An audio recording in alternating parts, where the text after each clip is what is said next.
है ये पेपर जिहाद क्या है भाई? पिछले 8.5 सालों से एक भी पेपर ऐसा नहीं करा पाए जिसमें कि पेपर लीक ना हुआ हो। तो इस नासूर को खत्म करना होगा कि अगर किसी भी तरीके से इलेक्ट्रॉनिक माध्यम से भी 4 पे क्वेश्चन भी बाहर आ जाए तो वो भी लीक की कैटेगरी में आएगा। और ऐसी स्थिति में पेपर को निरस्त करना ही एकमात्र जो है हमारे पास ऑप्शन रहता है। एक सेंटर पे आप ऐसी सिक्योरिटी करते हैं कि परिंदा पर नहीं मार पाए। कई सेंटर्स ऐसे होते हैं जहाँ का जैमर जाम हो जाता है। युवा बैठा है, ये हमारे प्रदेश का बच्चा है, हमारे प्रदेश की महिलाएं हैं, इनके हित के बारे में सोचना चाहिए, ना कि ये लैंड जिहाद, लव जिहाद, पेपर जिहाद। शर्म आनी है, शर्म आती है मुझे ऐसी सोच पे, धामी जी की ऐसी सोच पे, और बड़ी शर्म की बात है ये।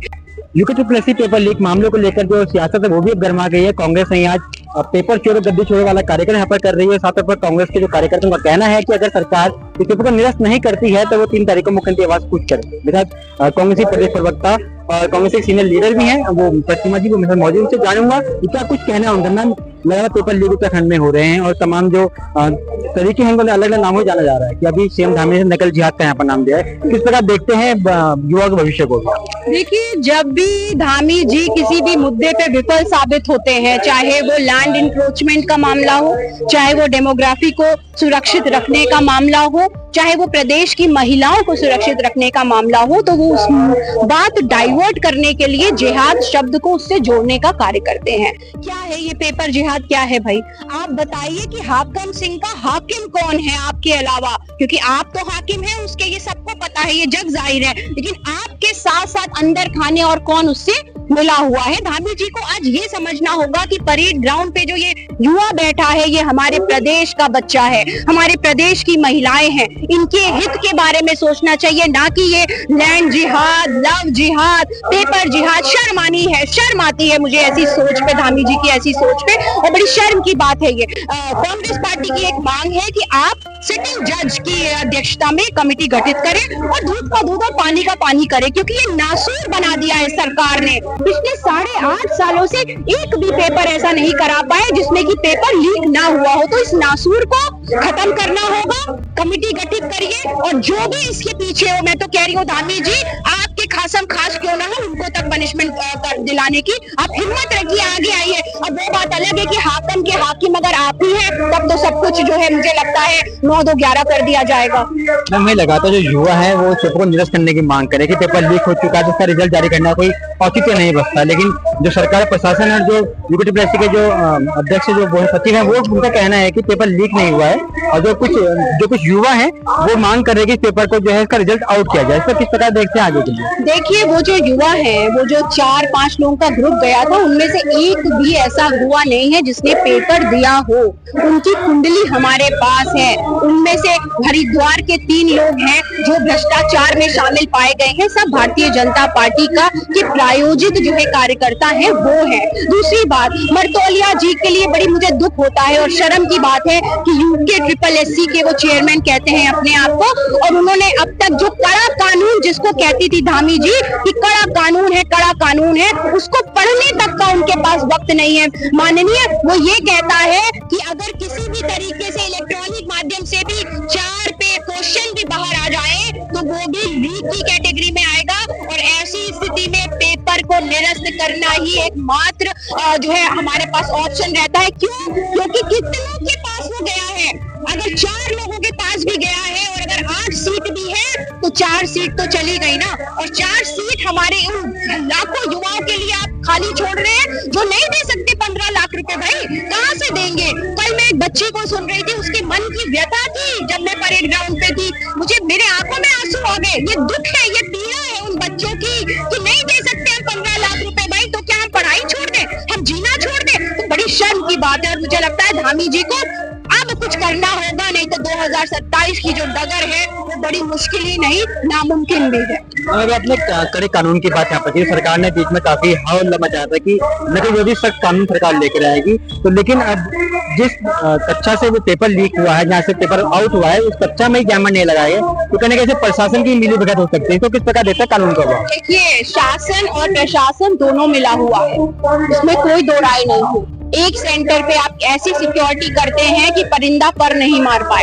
कई सेंटर्स ऐसे होते हैं जहाँ का जैमर जाम हो जाता है। ये बड़ा हास्यास्पद लगता है। मैं पूछना चाहती हूँ धामी जी से, आप जब सड़कों से निकलते हैं, मोदी जी निकलते हैं तो जैमर होता है, जैमर चलता है ना, जिससे कि कहीं अनहोनी ना हो जाए। अगर किसी व्यक्ति में इतना मादा है कि वो एक पूरे स्कूल का जैमर को जाम कर सकता है, तो ऐसा ना हो कभी कि आपका रास्ते का भी जैमर जो है जाम हो जाए। तो ये सब मन, आपको जनता का जो मन है उसको भटकाने के लिए ये सारी बातें हैं। वो कानून का नाम वो सिर्फ इसीलिए लेके आए कि विरोधी। एक बात बताइए, हाकम सिंह के खिलाफ आपने नए कड़े कानून में कार्रवाई क्यों नहीं की? क्यों नहीं उसकी संपत्ति जब्त की? क्यों नहीं उसको उम्र कैद दिया?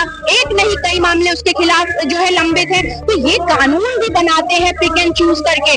अगर आज मैं या कोई थर्ड पर्सन पेपर लीक करता है, उसके खिलाफ ये कानून अप्लाई करेगा, लेकिन हाकम सिंह के लिए नहीं करेगा, धामी जी के जो करीबी लोग हैं उनके लिए नहीं करेगा। तो ये पिक एंड चूज करके कानून भी बनाते हैं। क्या हुआ? ये कानून यूसीसी लेके आए थे, इनके खुद के विधायक, इनके खुद के महामंत्री 2-2, 3-3 शादियां करके बैठे हुए हैं। तो ये कानून दूसरों के लिए बनाते हैं, अपने लिए नहीं बनते। और ये प्रदेश का जो युवा है, जिसे धामी जी बहुत कम आंक रहे हैं, ये युवा 2027 में धामी जी को इनकी जगह दिखाने का कार्य करेगा। यूके ट्रिपल एससी का जो मामला है, पूरे राज्य के अंदर आज हमारा युवा सड़कों पर है।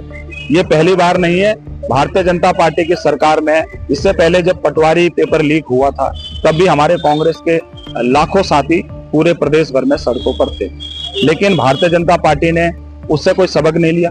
और जितने भी ये पेपर लीक के मामले हैं, इसमें भारतीय जनता पार्टी के नेताओं के नाम आ रहे हैं। संजय धारीवाल थे पहले, उसमें उनका भी नाम आ रहा था।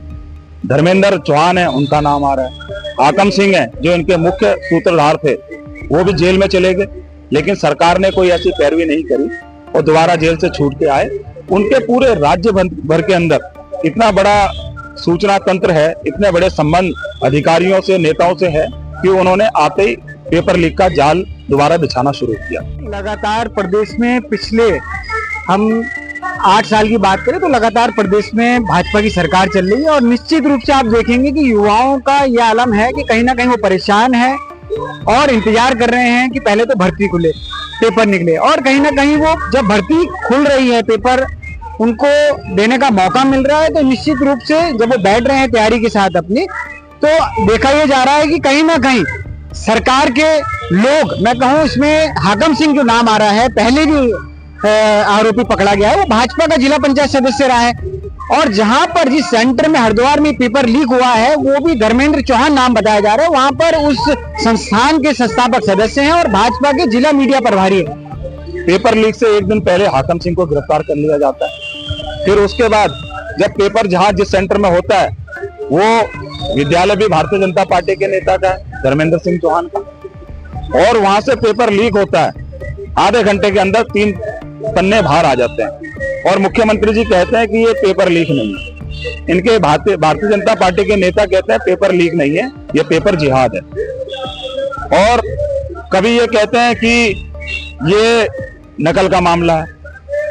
पूरे देश में बेरोजगारी का एक बहुत बड़ा माहौल है। सरकार की तरफ से सारे जितनी भी योजनाएं हैं सारी विफल हो रही हैं रोजगार के परिप्रेक्ष्य में अगर हम देखते हैं।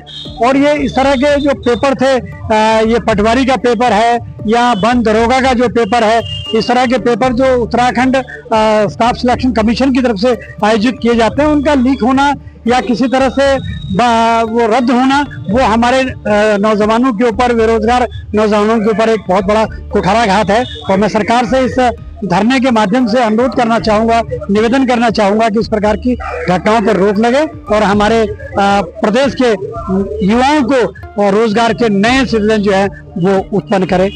तो आपने देखा यूके ट्रिपल पेपर लीक मामले को लेकर किस प्रकार से जो युवा है वो सड़कों पर उतरा हुआ है। तमाम जो राजनीतिक दल हैं वो भी उनके तरफ आ चुके हैं और सरकार से मांग कर रहे हैं कि इस पेपर को निरस्त किया जाए, और जो भी लोग यहाँ पर इसमें दोषी हैं उनको कड़ी से कड़ी सजा यहाँ पर दी जाए। अब दूसरी वाली बात ये होगी कि सरकार इस पेपर को निरस्त करती है, जो दोषी हैं उनको क्या सरकार सड़कों के पीछे बचाती है या नहीं। बहरहाल के लिए इतना ही। देखते रहिए बतंगड़ न्यूज। नमस्कार।